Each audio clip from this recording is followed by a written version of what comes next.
The history of exploration is also the history of humanity, being drawn toward places not yet seen. At the end of the 15th century, Columbus crossed the Atlantic and reached the Americas.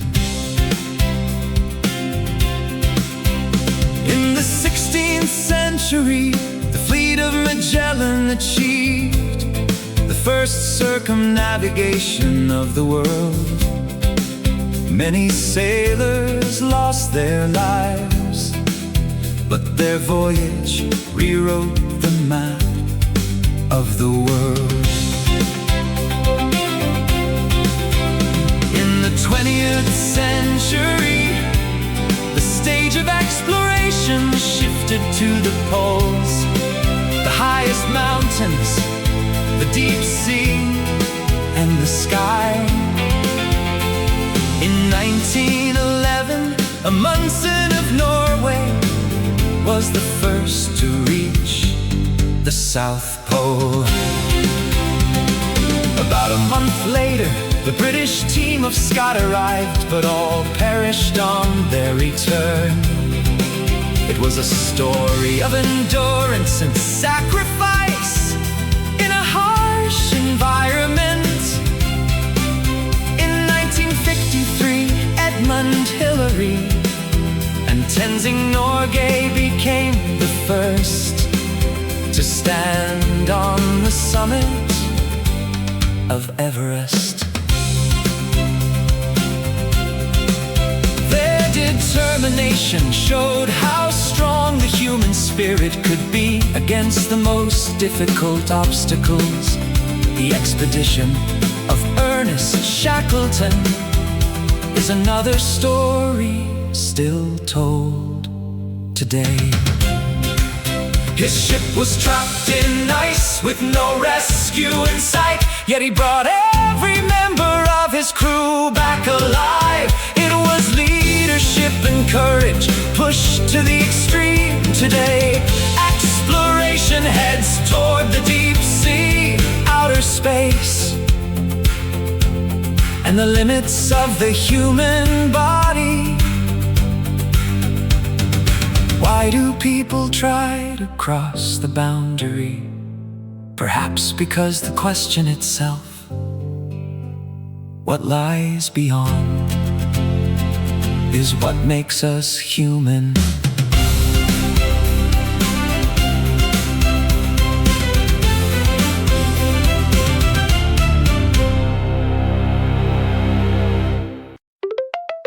A small electronics company was founded 30 years ago in Original City. The founder was a capable engineer whose commitment was stronger than anyone's. In the first years, the company carried debt. The figures in the accounts were discouraging and revenue was small. But he convinced investor after investor and raised funds little by little. In time, the company rose in the competitive market. It won contracts with overseas clients and rode the wave of expansion. As chairman, the founder spoke to every employee at the annual conference. Our strength is not strategy, but the sincerity of each person, he said. Today, the company enjoys commercial success, while never forgetting its contribution to the local community. Transparency in management, fairness, and how employees are promoted. The story of this small firm teaches us that business success cannot be measured by numbers alone.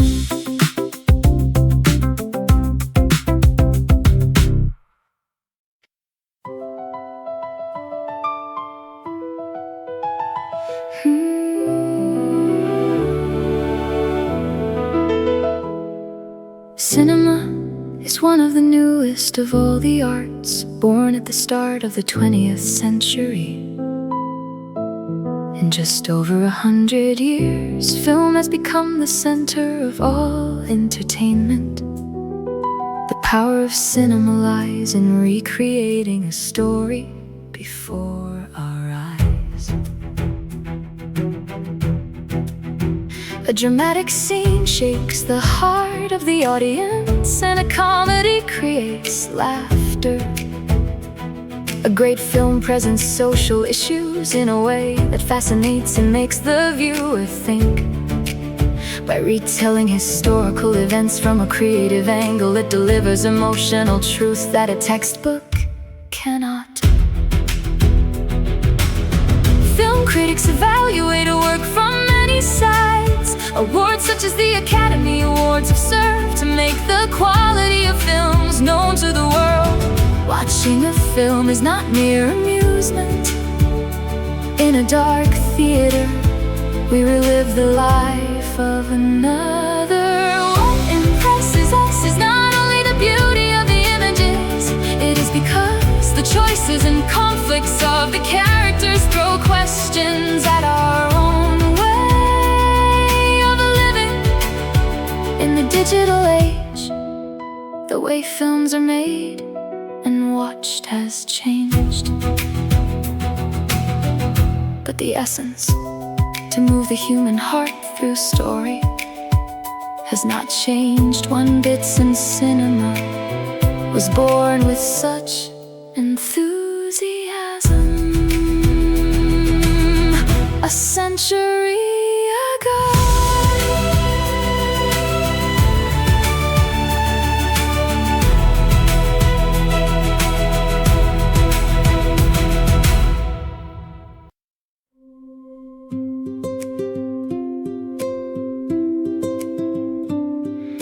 The world population has passed 8 billion, yet more than 800 million people still lack enough food and suffer from hunger. Agriculture is one of the oldest industries of humanity and a foundation of civilization. Since the invention of irrigation farming in ancient Mesopotamia, humanity has multiplied crop yields many times over through improved varieties and new technology.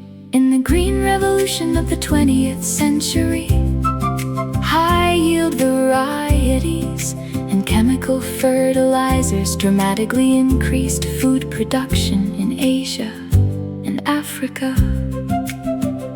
But at the same time, the excessive use of pesticides and fertilizers has contaminated soil and water, causing long-term problems. In recent years, both organic farming and genetically modified crops have drawn attention.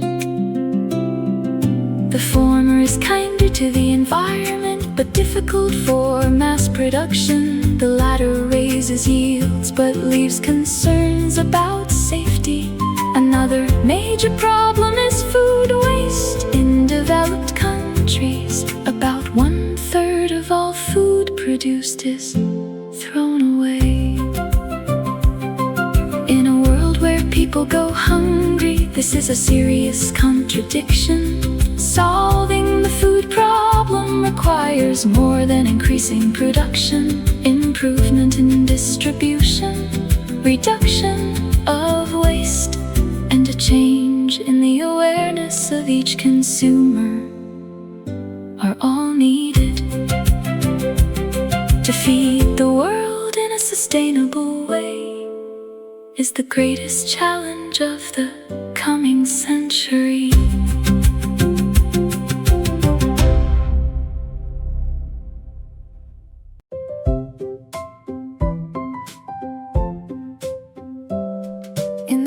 Today, there are still children who cannot receive even elementary education. In sub-Saharan Africa and South Asia, absence and dropout are serious problems.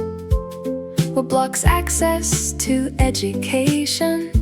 Poverty, conflict, geographical isolation, and gender inequality.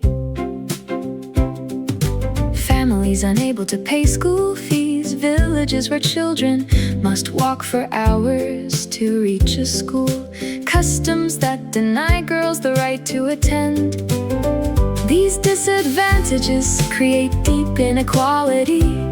Yet many studies have shown that education is the most effective tool for breaking the cycle of poverty. An educated woman tends to raise healthier children and to earn a higher income. The United Nations has set the goal: quality education for all by 2030. Through scholarships, the spread of digital learning, and the training of teachers, each country pursues its own path toward achievement. With the spread of tablets and the internet, even remote areas are gaining access to educational content. Technology can be a great force in closing the gap in education. Education has the power to change not only the life of a single person, but the whole of society. That is why investment in education is the most efficient investment in the future.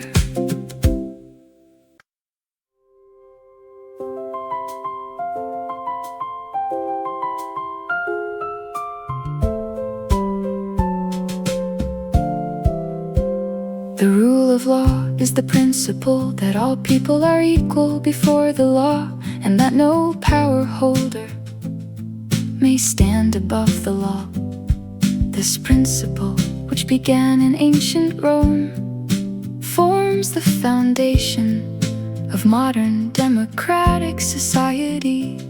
A constitution stands as the supreme law, and every other law is placed beneath it in the real world. However, there are many countries where the rule of law does not work well enough.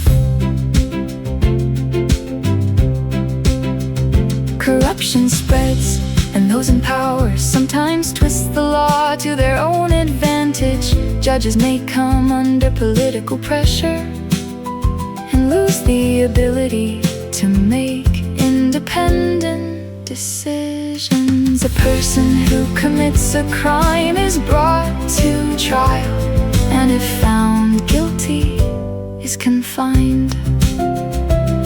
But in recent years, the purpose of punishment has been shifting from mere penalty toward rehabilitation. The aim is to help former prisoners return to society, and to prevent them from falling back into criminal conduct. Citizens to carry the responsibility of taking part in upholding the law. When citizens raise their voices against wrongdoing and demand transparency of the system, they support the health of democratic society. Law is the promise of a society. The will to keep that promise and to reform it as needed is what builds the foundation of a free and just society.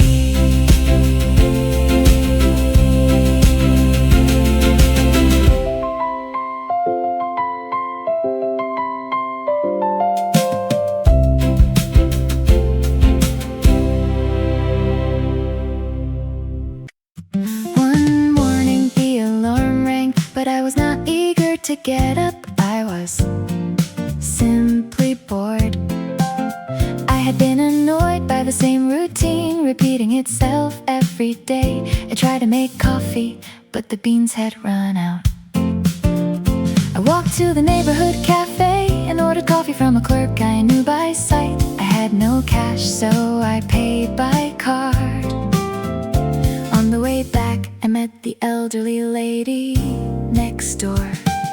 Yesterday I lost my precious ring in the garden, she said. An insect bit my hand, and when I waved it, the ring flew off. I did not mind helping, I was glad to help.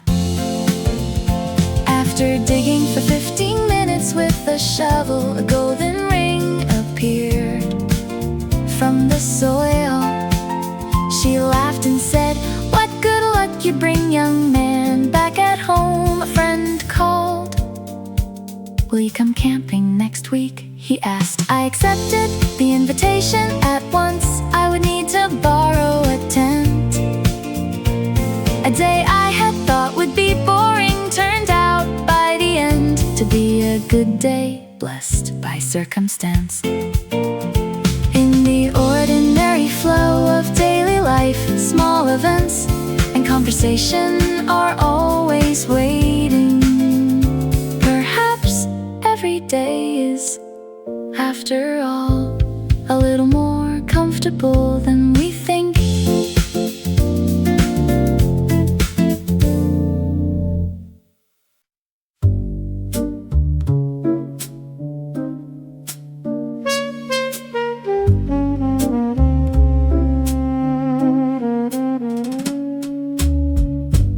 On a stormy night, a strange sound came from the ceiling of an old mansion. The master had disappeared from his study. The door was locked from the inside, and the window was blocked by a brick wall.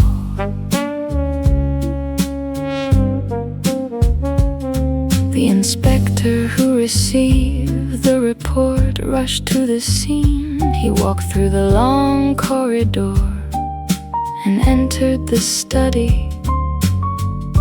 The room was nearly empty. Only a shelf fixed to the wall seemed out of place. But he did not dismiss it. Behind the shelf there was an entrance to a hidden passage.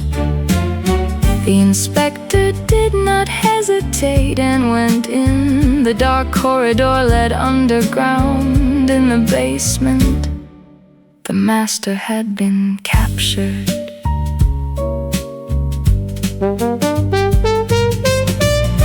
The criminal was his former business partner. A financial dispute had been the motive. The inspector immediately managed to identify the suspect. A clear motive, physical evidence, and the discarded key mechanism all pointed to him. The case was resolved in a single night. The truth had been hiding in plain sight.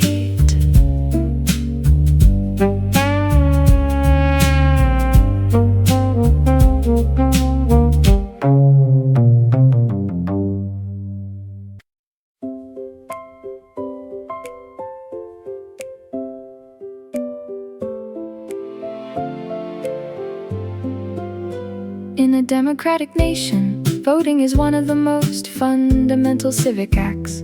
Citizens regularly go to the polls and choose their representatives. When the campaign begins, each candidate puts forward an agenda and appeals to the voters. Healthcare, education, the economy, the environment. Which issue to emphasize becomes the mark of each candidate. Sometimes the election does not give a single party the majority. In that case, several parties form a coalition and share power in a coalition government. Compromise is essential. The elected leader appoints cabinet members and leads each department of the federal government. A new bill becomes law only after receiving approval from the legislature. In recent years, interest in elections has declined in some countries. Turnout falls and some young people ignore politics, saying it has nothing to do with me. But those who do not vote lose an important opportunity to shape the result. Democracy functions only through the participation of its citizens. Meanwhile, there are countries in the world where elections are not even held. Advocates continue to call for the right of every person to vote. Elections are not perfect, but they remain one of the most crucial tools we have.